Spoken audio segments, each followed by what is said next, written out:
Okay, we've got a problem in Modern. Code Red. Or should I say, Red Black.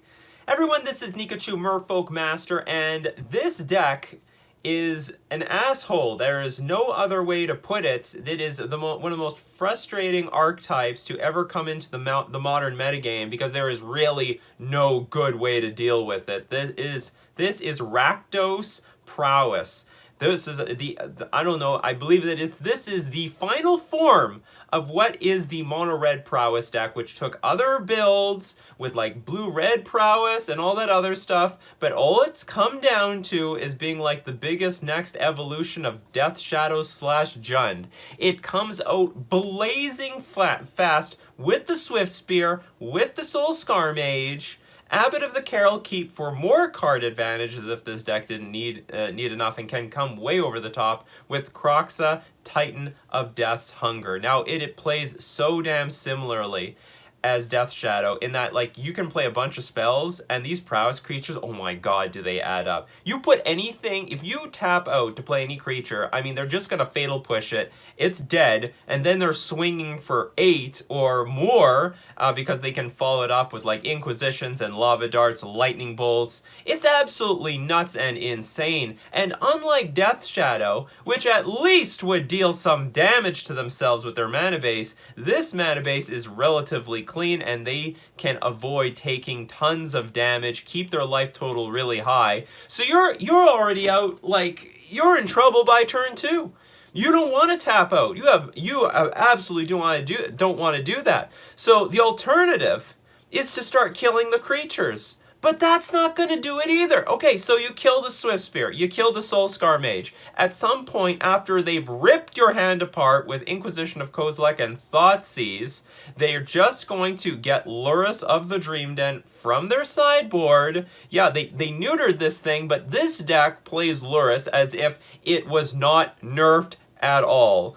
Mono-red Prowess, more like mono-red ass. So anyway, Lurrus comes back onto the battlefield, regurgitates all these cards, and oh, it's not just that. If there's no creatures to get, they can just keep recycling Mishra's Bauble, and you're now at a massive card disadvantage because 2 cards a turn. Any deck will lose to someone who's drawing 2 cards a turn. Simple as that. So you can even have Chalice on 1.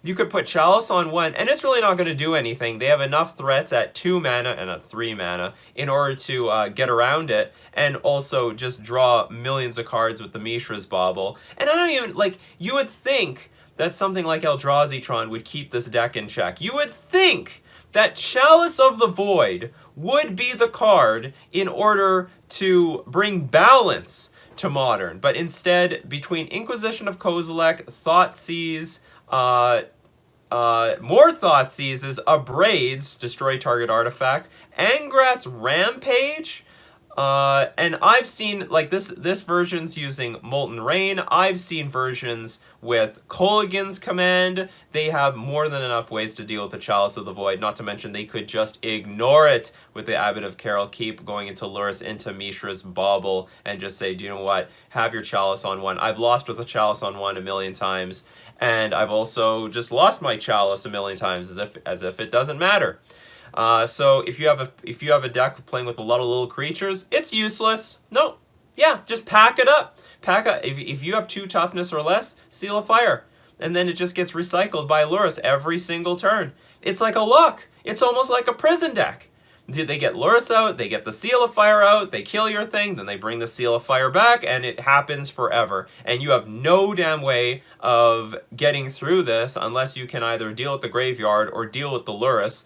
It's so hard because they can clear the path with the hand disruption and follow it up big time with, like, they still play with Lava Dart. Look, they got Cling to Dust just in case you want to play it with Uro or any sort of graveyard synergy. I mean, they've got it. This deck pretty much does everything, and it's so sickening. Yeah, play your Chalice on 1. Abbot of the Carol Keep, and they'll just go about their business anyway. And more card advantage. More card advantage. Enter the battlefield, exile the top card of your library. Until end of turn, you can play that card. And even if they somehow were locked under Chalice of the Void, Kroxa, and then they could just empty their hand into the graveyard, no big deal, escape, and they have a big 6/6 creature. It's so fast. Like, if you see this thing in action, it is so hard to interact with, and you just have to be lucky to deal with the Lurrus when they put it into their hand, because after that, when it comes back down, I mean, they're up so much on cards.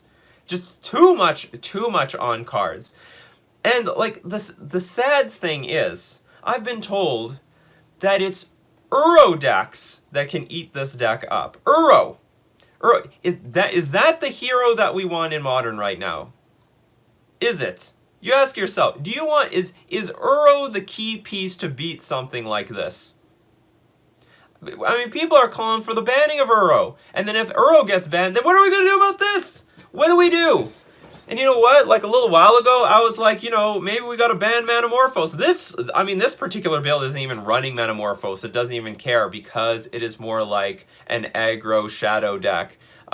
Minus the shadow. So I mean, it's like Jund minus green, but super aggressive with the Swift Spears, the Soulscar Mages, and the Abbot of the Carol Keeps. And it's amazing how they can keep the gas coming with Light Up the Stage. So deceptive. They just deal any damage, pay 1 red, draw 2 cards basically. Why do they get to wait until the next turn to play these cards? Why? You should have to play it immediately. This wasn't a downside at all.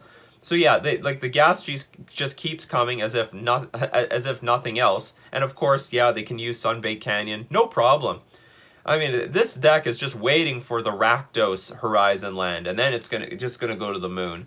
So yeah, the black and red the black easy to cast the Lurrus, and they're utilizing all this removal, all this hand disruption, and the brute force speed with utilizing cards like Lava Dart to really close out the games. Incredibly balanced deck overall. And I mean, even if you kill the Lurrus, they can unearth it. I mean, that's the point of this one of unearth. Not really to unearth the other creatures. No, forget those creatures. Lurrus is what they're after. So even if you think you've dealt with Lurrus, it's coming back, and it's going to be better than ever. And I don't know what to say. And what exactly races this deck? Like, what do you do? I can remember the few times I've beaten this thing, it's because they mulliganed to 4 and they were choked on 1 land and they couldn't really do anything. Oh my god. Somebody, let me know. What is the answer to the archetype of Rakdos Prowess? This is, as far as I'm concerned, the final iteration of the Prowess archetypes, where it has a balance of being aggro but having enough disruption to beat the combo decks, to beat your own disruption against them. I've seen them play patiently. They Thoughtseize, they Inquisition, they make sure you have no removal, then they start playing the creatures, and then they go ham. They absolutely go ham. And the deck is cheap enough that you can get it for a premium subscription at manatraders.com, the premier place to rent Magic cards online, and you can get 20% off your first 3 months by using my coupon code Nikachu. So as this deck gets more 5/0s, more deep runs, more top 8s, what on earth are we going to do about this thing? Are we going to just finally, like, ban Lurrus? Do we ban Monastery Swiftspear? I mean, this is a pretty weird card to deal with. But, no, I don't know if anyone's dealing with this thing. And if Uro really is the answer, how do you feel about that? How do you feel about that? We need Uro to deal with this thing. It's like fighting fire, with everyone else burning to the ground. This has been Nikachu, Merfolk Master, talking about Rakdos Prowess in Modern.